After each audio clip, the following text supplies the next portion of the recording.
afternoon. I'm overwhelmed with the richness of the data that's been presented today.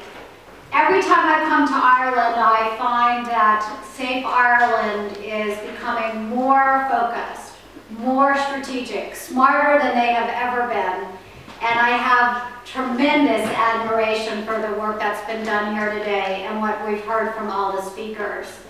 And I'm overwhelmed both by the richness of the data, but I have to tell you by some sadness, because I'm sitting here asking myself, how many more meetings, how many more reports, not only here in Ireland, but in the US and all around the world. This is a global problem.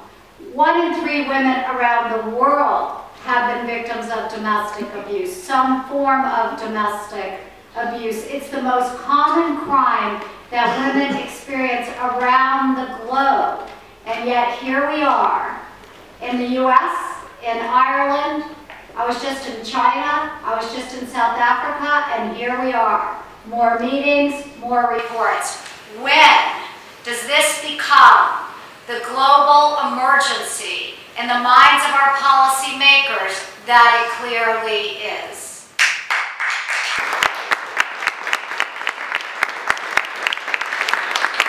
So what I would like to do this morning is reflect back on some of the more brilliant statements we heard today, and then talk just briefly about the importance of political leadership to bring us to the place where we need to be. As we hear this data today, and it's a lot of numbers, but you all know that as we sit here today, somewhere here in Dublin, somewhere in Washington, D.C., where I live, and in big cities and small towns all across this country and indeed around the globe, a woman is being beaten and her children are watching. And we are here today on behalf of that woman, and we are here today on behalf of those children. And here is some of what we've heard today. Sharon said, things have changed, and yet nothing has changed. It's still considered just domestic. Culture and attitudes allow this to continue and allow us to continue to blame women. Katrina said, how we treat, care, and respect the most vulnerable among us is the mark of Ireland as a nation. And yet, women who are homeless can't access the social welfare supports that should be available to them. Anne said, we all need to use our sphere of influence to create change. And Connor told us about Nora and Emma, how they face severe and brutal violence, and that 1/2 of the women that he talked to experienced potentially lethal violence on the very first incident. He reminded us of how serious this violence really is. Chris Sullivan reminded us that for abuse survivors, the war continues. For abuse survivors, the war continues. But yet there is hope. There's hope through a simple payment for tires for the car. There is hope. Caroline told us that information is power, and that women have rights, and they need to know what their rights are, and that the system must stop re-traumatizing women. She shared with us that information is power. And so today, as we think about this together, I can share with you that in the US, our data is similar to that of the world, of that of Ireland. 30% of women in the US have experienced some form of abuse at the hands of a husband or boyfriend. 3 women a day are killed in the US as a result of domestic violence. And it is true, as you've heard discussed today, that we have a tremendous problem in the US with firearms. It's a problem unique to the US. I hear about it nowhere in the world except places where in conflict, in military conflict. At the same time, and we know it's the cause of many of our domestic violence homicides, but at the same time, we know that women can be killed with fists, with feet, with hands, with other kinds of weapons. And so while we have a significant problem with guns, every country that I've observed has a significant problem with the homicides of women, guns or no guns. Our work in the U.S., as it is here in Ireland, was the result of a strong grassroots movement. It was really the feminist movement, women coming together, meeting together. The first shelters were women's living rooms, the first hotlines were women's home phone numbers. But this work caught the attention of national policymakers, and particularly Vice President Biden when he was in the U.S. Senate. He was a leader, a champion. He wrote a report in 1992 called The State of American Women, which detailed 200 incidents of abuse that happened in the U.S. in just 1 week. Things like women being beaten over the head with hammers, a woman whose legs were broken, both legs broken by her father, children, women brutally abused. This report really opened the eyes of our nation to the severity of abuse, and Vice President Biden, then as a senator, set about writing laws to try to change it. And he identified within the judicial system exactly what we've heard about here today, that there were attitudes within the system that blame victims for the abuse and allow the offenders to escape accountability. And that is what we've said about changing. Chris talked about our efforts under President Obama, and I have to say that the importance of political leadership can't be overstated. That when, of course, we were all thrilled when Senator Biden became Vice President Biden, because we knew we had our true champion in the White House. And we also knew that President Obama himself had had such a strong commitment to these issues when he was a state legislator, and we knew that that would continue in the White House. I wanted to share with you what President Obama said at the beginning of his administration, which really set me about on my work. So I'm an advocate. My time in the White House, 5.5 years, is sort of an aberration. Unlike many people in this room, I ran a shelter and a state coalition, so me being in the White House was sort of kind of actually strange. And people always ask me, is it like on the West Wing? Sort of like, so Anne is watching all of the West Wing now. Here she is. And it's not, if you watch it, I will tell you, it's not that dark in the West Wing. It's actually pretty bright. And the President's office, particularly the Oval Office, overlooks the lawns, and lots of light comes in, so the President is thinking every minute. But it is kind of intimidating for somebody like me who is an advocate. I was recruited by Vice President Biden. I knew him when he worked in the Senate. I testified in his committee. And so when he came into the White House, he called me up and said, Lynn, I'd love for you to come work with me because we share this passion. And, but you walk through those big gates like you see on the West Wing. There's a driveway between the offices for the staff and the West Wing itself, and there's a giant gate, and every time you walk in, it goes like clang, really loud, clang, So you feel a tremendous sense of responsibility, or I know I did every time that clang happened.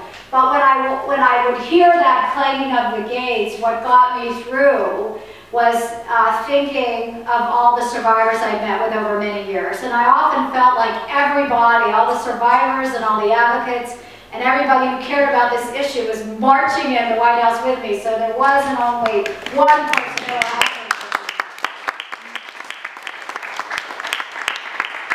But this is what President Obama said early in his administration. He said, nobody in America should live in fear because they are unsafe in their home. No adult, no child. And no one who is a victim should ever feel like they have no way to get out. We need to make sure every victim of domestic violence knows that they are not alone, that there are resources available to them in their moment of greatest need. And as a society, we need to ensure that if a victim of abuse reaches out for help, we are there to lend a hand. This is not just the job of government, it is the job of all of us. What we saw, though, is that the job of government was critically important. And so as a result of that statement, all the federal agencies came together. That is what it takes. It takes a statement like that from the leader of the nation to bring the federal agencies together. And not only the political appointees, but the civil servants as well. And so after President Obama made that statement, I was charged with convening a task force across the U.S. government. We had more than 30 federal agencies, offices, and departments on board. And I'll just tell you a couple of the things that we worked on. We started with an employee workplace policy across the whole of government. So we went to federal agencies and said, this is not only about the families, the women and children that you're serving. This is about the women who come to work here every day. This is about the women who don't come to work because they're home with bruises and injuries that they don't want you to see. And so the president issued a directive that every federal agency had to develop a policy to address the concerns of victims and survivors in their own workplace. We knew that children, and you all know this, that children from homes where there's violence have many behavioral and cognitive difficulties. And so we turned to our early childhood providers and asked them to educate their grantees about the effects of domestic violence on children.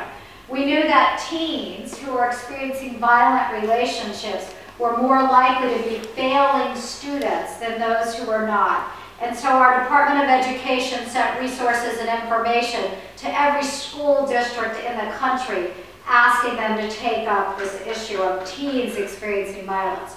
We knew that those homicides I mentioned are those 3 women a day. These homicides are almost always preventable. We know that. We have evidence-based practice that tells us, and you heard about it here today, that there are indicators of increasing lethality. And if we're screening and intervening, we can save lives. So our Department of Justice took that on and funded 12 communities around the country to develop new initiatives to reduce domestic violence homicides. And so this interagency task force involved every agency in the federal government that a battered woman would come in contact with at the local level. So we took this from the local to the state to the federal level, and that's what has made such a difference. We also decided to elevate particularly the issue of sexual assault. And I was reminded, listening to Carolyn today, that Carolyn was one of the very first people that called me when I started at the White House in 2009. She called to talk about the sexual assault report here in Ireland and asked me to come all that long ago. It took me a number of years to get here, Carolyn. So we chose to elevate the issue of sexual assault because we felt that at that time in the U.S., even more than domestic violence, it was not being addressed. And so the president formed an even higher profile task force called the White House Task Force to Protect Students from Sexual Assault. We started by looking at college campuses and a series of rapes that were occurring on college campuses. But the task force is also charged with looking at sexual assault in high schools and indeed in the broader community. And it took that kind of attention to get our college campuses and universities focused on this, but today, indeed, they are. So while we've made a tremendous amount of progress, and I will say over the past 20 years, the work that Vice President Biden did in the Senate through our laws and our activism, annual rates of domestic violence, the number of times a woman is kicked, hit, pushed, beaten in some way, has dropped by more than 60% over the past 20 years. So the remedies we've created actually make a difference in helping women escape from violence: shelters, refuge, protective orders, specialized law enforcement units, training. It all makes a difference, but here's the heartbreaking fact that even though we've reduced the annual rate of domestic violence, we haven't changed the lifetime prevalence. So the risk of a young woman at 19 or 20 being hit or abused the first time is still the same 20 years ago. And you know, I have to tell you, when I had to bring this data to Vice President Biden, his heart was broken, because he said, what I was trying to achieve all along is that we would change the culture. So I'm glad we've saved some women from violence. But what I really want to see us do is change the culture. So that, I'm turning to all of you here in Ireland to heal the Vice President's heartbreak, because I believe you can do it. When I first heard Sharon and Katrina talk about making Ireland the safest country in the world for women and children, I thought that was a little overly ambitious. But then I came here and I met all of you, and I saw what you're doing, and I saw the incredible work of State Ireland and of the government and of the leaders in this country, and I thought, you know what? If anybody can do it, it's the Irish. So I'm turning to you.